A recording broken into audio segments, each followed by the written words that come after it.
f of x is 3x raised to the power 3 minus 4x plus 2 divided by 7x to the power 3 plus 5x.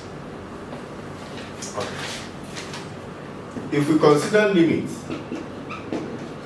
of f of x as x approaches positive infinity, you see here that as x goes to plus infinity, this x raised to the power 3 becomes very large. It blows up.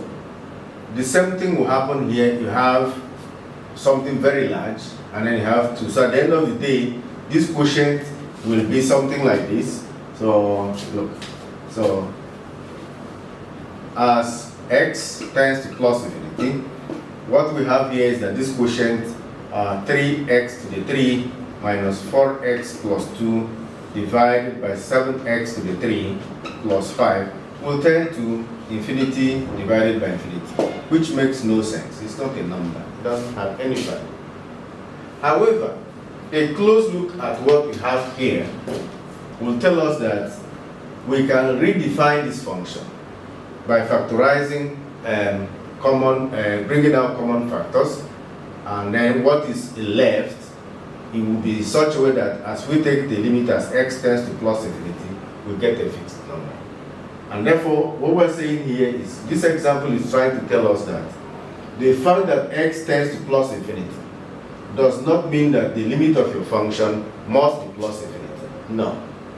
So I will factorize this very shortly, and then you see what I'm talking about. Please let me keep this in this box. So you remember this, then you have this.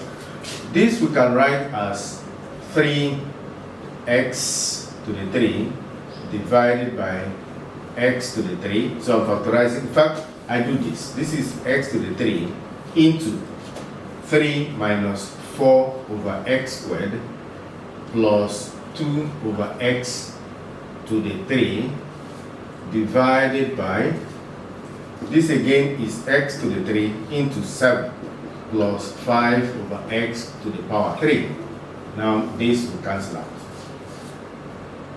So if this cancels out, we are left with, we're left with 3 minus 4 over x to the 2 plus 2 over x to the 3 divided by 7 plus 5 over x to the 3. Alright. As x becomes very large, x squared will become very large, so 4 over x squared will tend to 0. The same thing will happen here. 2 over x raised to the power 3 will tend to 0. 5 over x to the power 3 will tend to 0 also.